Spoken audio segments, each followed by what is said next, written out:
Yooyyaa harka fuunee akkam jirtu kabajamtoota daawwattoota chaanaalii keenyaa chaanaalii Urjineet ani abbuudha Urjineet irra kanaan dura chaanaalii keenya abbuu teekiidhaan hojiiwwan garaagaraa akkasiin hojjechaa turre hin beekama. Amma chaanaalii keenya gara Urjineetitti deebisnee jira jechuudha. Sababni chaanaaliin keenya kun gara Urjineetitti deebi'eefis qophii kanaan dura isiniif qopheessaa turre akkuma isin beektan viidiyoo teekinooloojii qofa irratti kan xiyyeeffate ture jechuudha. Amma viidiyoowwan garaagaraa walitti daballee isiniif hojjechuu waan barbaannee fi gara Urjineetitti deebisnee jira jechuudha. Kanaafiyyuu chaanaaliin keenya kanaadha. Urjineeti jechuun haala kanaa search yoo gootan isiniif ba'a jechuudha. Chaanaaliin keenya kanaadha. Chaanaalii keenya namoonni hanga ammaa subscribe hin goone subscribe gochuudhaan viidiyoo keenya guyyaa guyyaanii irraa akka baratan asumarraan isiniif dhaamna. Viidiyoo keenya guyyaa irraatti gaafa dabarru akkuma mata duree irratti isiniif ibsuudhaaf yaale akkaataa itti paaspoortii eejentii tokko malee ofii keessaniitiin galmaa'uu dandeessanidha jechuudha. Namoonni kiroomii keessanii erga bantanii booddee isin birooserii kan barbaadan fayyadamuu dandeessu. Firefoxis ta'e kiroomiis ta'e kan barbaadan fayyadamuu dandeessu. Ani amma kiroomii fayyadameen isin agarsiisa jechuudha. Online passport application jettanii search gootu haala kanaan. Ergasii booddee kunoo jalqabarra isiniif ba'a. Apply for Ethiopian passport kan jedhu kuni isiniif ba'a jechuudha. Isin isa filattu. Ergas booda kunoo haala kanaan isiniif ba'a jechuudha. Achi booddee isin amma haarawwa reefuu jalqabaa jirtu waan ta'eef start new application gootu jechuudha. Start new application gootu jechuudha isinii. Ergasii booddee agreement kan erga dubbistanii booddee kunoo kan asirra jiru request an appointment tokko yookaan namni ashaaraa kennu tokko wanta inni gochuu qabu jedha. Erga kana dubbistanii booddee agree jettanii irratti walii galtanii start gootu jechuudha. Start gootu ergasii booddee haala kanaan gaafa isin rakkisu refresh godha. Refresh gootanii teellaa deebitanii start gootu. Kunoo amma banee jira jechuudha. Jalqaba irratti kan agarsiisu new passport appointment warreen haarawwa guuttan new passport appointment filattu jechuudha. Renewal warreen haaressuu barbaadan warreen expire date isin jalaatee kana filattu jechuudha. Lost or stolen passport paaspoortiin keessan kan isin jalaa bade kana filattu jechuudha. Amma gajjallaa kana kan jiru passport information correlation appointment kun immoo warreen paaspoortiin keessan dogoggora maqaa qabu dogoggora guyyaa dhalootaa qabu isammaa filata jechuudha.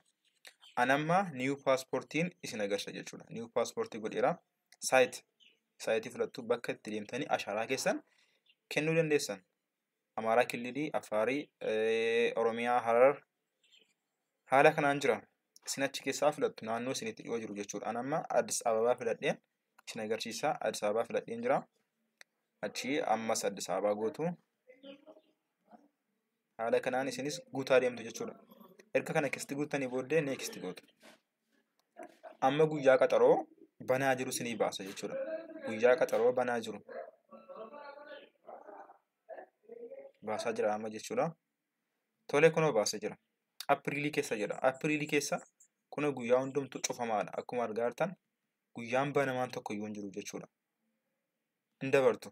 Mee gootu. Mee keessallee guyyaan banamaan hin jiru jechuudha. Kun kan Addis Ababaadha. Kan iddoo kan biraa akkas ta'uu dhiisuu danda'a jechuudha. Amma immoo juunii gootu. Juunii keessa kunoo guyyaa tokkotu banamee jira. 28 kana jechuudha. Filattu isa jechuudha.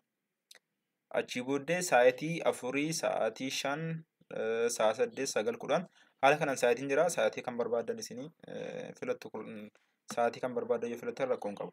Amma kan isin asitti seeraan guutuu qabdu jechuudha. Amma isin asitti kan isin guuttan first name maqaa keessan isa dhaloota. Fakkeenyaaf amma maqaan keessan kan guutaa jiru Tolasaa ajennu Tolasaa Sa'iid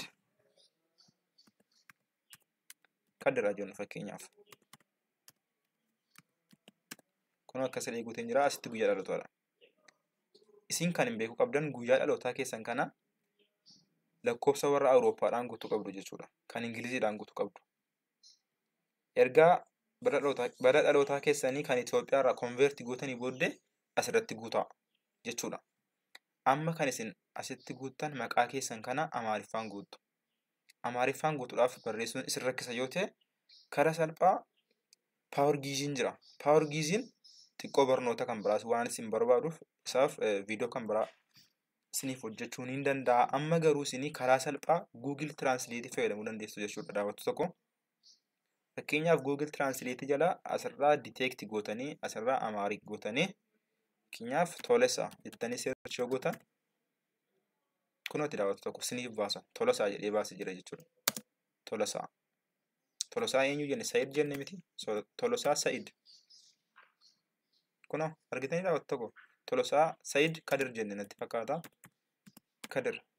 Kunoo Tolosaa Said Kadir jedheera. Kadir. Isin gaafa akkasii kana qofa eegdanii sirreessitu jechuudha. Amma Kadir jedhee jira. Akkasii eegdanii sirreessitu. Koppii erga godhattanii booddee deebitu garaas. Ergasii booddee asirraa paste erga gootanii booddee tokko tokkoon maqaa akaakayyuu keessanii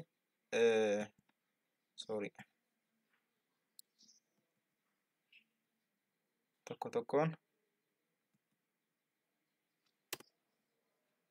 fakkeenyaaf amma maqaa abbaa Saidii namni ture Saidii kana koppii erga gootanii booddee asitti paste gochuu dandeessu.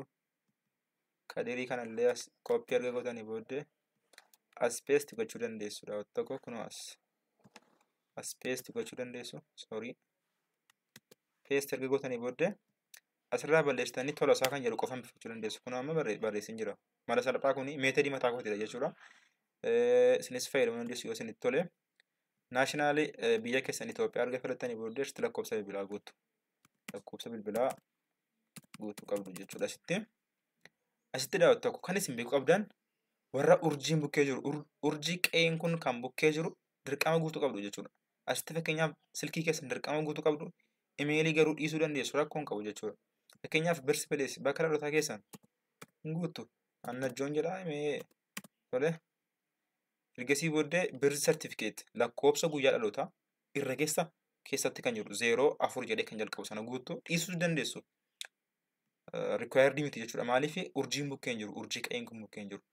Hundi isaa yoo dhiistanii asitti meel single normal jettanii erga guuttanii booddee warri kun yoo namni guuttan umuriin isaa 18 ta'e under 18 kana cuqaastu jechuudha. Kanaan ala akkasumatti next gootu. Ergasii booddee Oromiyaa jalaa filattanii fakkeenyaaf isinis siitii keessan filattu jechuudha. Tole erga akka goonee booddee family detailii kun isin hin barbaachisu akkasumatti bira darbuu dandeessu. Asitti paaspoortii 32 gootu submit gootu. Amma asitti kan isin guuttan hundumaa xumurtanii amma waraqaa ragaa dhalootaa keessanii fi waraqaa eenyummaa keessan qofa erguutaaf jechuudha. Waraqaa ragaa dhalootaa keessan iskaan gootanii erga qopheeffatanii booddee fakkeenyaaf amma zim jedhee man godhaa. Iskaan gootanii erga qopheeffatanii booddee haala kanaan kunoo fakkeenyaaf zimee man gashaa jira amma akkasuma waan gashaa jira. Seeraan gashuu qabdu jechuudha isin. Akkasitti erga gashtanii booddee upload gootu jechuudha kunoo. Upload erga gootanii booddee kunoo haala kanaan isinii ba'a. Achi maqaa keessan ammallee irra deebitanii dogoggora qabamoo hin qabu kan jedhu irra deebitanii ilaaltu. Daawwattu tokko. Ergasii booddee erga hunduma isaa ilaaltanii booddee confirm gootu jechuudha. Kunoo confirm. Ayyee ergasii booddee CV birriidhaan kaffaluu barbaaddu birrii keessan. Moo biraanchi deemtanii kaffaluu barbaaddu. Moo teelee birriidhaan kaffaluu barbaaddu. Kan barbaaddan kan isiniif filattanii agrii gootanii bakka kanaa qarshii 2000 kaffaltu argaartu next gootu jechuudha. Amma kun xumurame. Galmeen kanaa xumurame. Kunoo kana dubbisaa daawwatu tokko.